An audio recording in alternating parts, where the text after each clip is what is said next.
In this video tutorial, we're going to show you on how to set up a local WordPress development environment so you don't have to upload your WordPress theme onto a live website every time.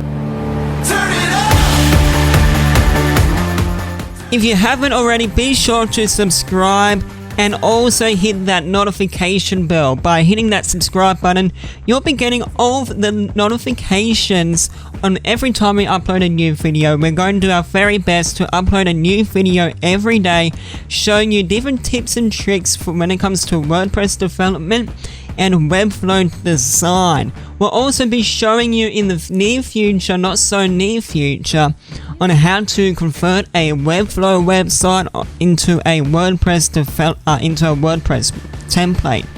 Now, there's a few reasons why you want to do that. We'll make another video explaining as to why you would want to use WordPress over Webflow. That's another topic for another day. But today, we're going to show you a really good tool called Local by Flywheel. I haven't seen another tool like this. I have used XAMPP a fair bit in the past when I was doing a lot of programming, but thanks to the age of no code, and that's where we're heading, we're getting to the point now where we don't need XAMPP. XAMPP used to be really complicated when it comes to downloading and installing WordPress environments. It took you about 15 minutes or 20 minutes to set up a new WordPress environment. Now it only takes you about 5 minutes. So we're going to teach you in this video how to set up a new WordPress development environment. So jump onto localbyflywheel.com. I'll leave a link in the description for you. Hit on that free download button. This tool is for free. There are pricing plans available. They're more for if you want to use the custom domain name for your testing. But we'll click on the free download.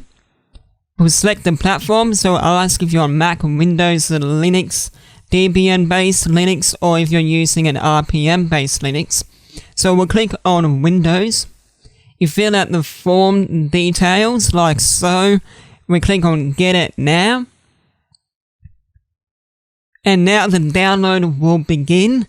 Depending on your internet speed, it may take a couple of minutes. So we'll skip through this in post. Before we continue through, hit that subscribe button and also click on that notification bell. If you click on that notification bell, you'll get all of the notifications on every time we upload a new video or when we make a new post on our community tab. It's very important that you get our notifications. Not only are you helping us out, but we're helping you in return. So now that we have downloaded the local, that's the name of the application, it's called Local by Flywheel. Once we have downloaded the application, we click on the .exe file, or if you're on a Mac, click on the DMG file, and if you're on a Linux machine, click on the package file. We'll click on the Windows .exe file, and now it will open up.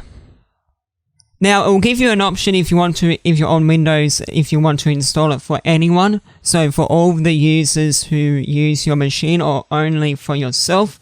In this instance, we'll click on only for me. Click on next, and then it'll ask you whereabouts do you want to install your local application. We'll put it in a folder, so make sure you note this down, by the way. We'll be using it in the future. But we'll be storing our files underneath app data /local/programs/local. Then you click on install. You install the application for you. But because I've already gone ahead and installed the application, I won't need to do this. But if you're doing it for the first time, go through and click on install. Now that we've done that, we are going to open up our local. It's going to look a bit different compared to the first time you use it. If you've used it for the first time, you won't have these websites. These are our own personal development websites. Now we got your profile, so you can log into Flywheel. You've got your magic sync. You can deploy to staging and priority support as well. The support's pretty good at Local by Flywheel. You got your local sites, and you can connect to Flywheel. We want to be underneath the local site. Click on that beautiful white add button, so we'll click on add local site. It'll ask for a name, so we'll call this Webflow to WordPress.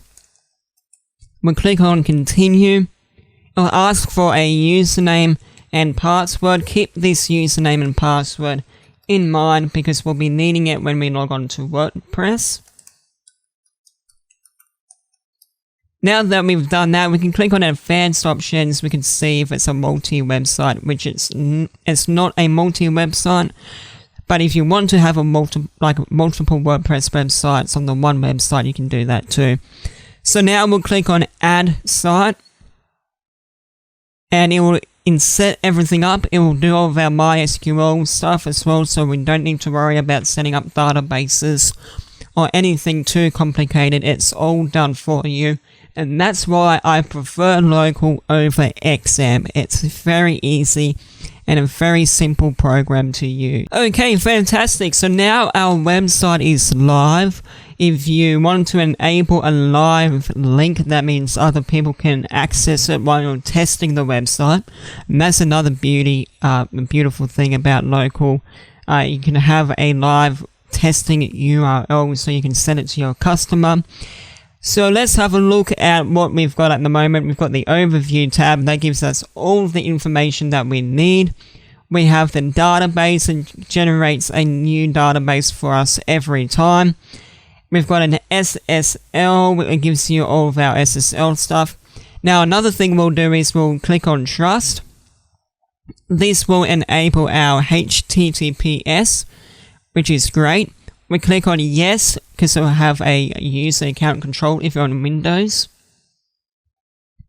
Now that our website is a trusted website, which means we've got HTTPS at the start of the website URL.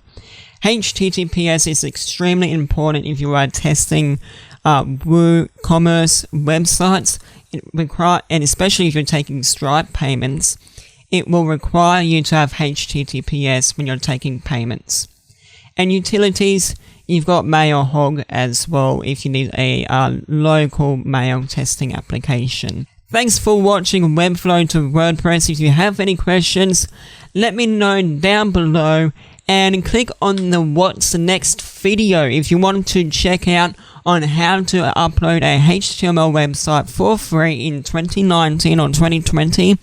Check out that video. We've got an awesome video showing you on how to upload a HTML website for free, and it's a great way to stage a website as well. Thanks for watching, and we can't wait to see you in the next video.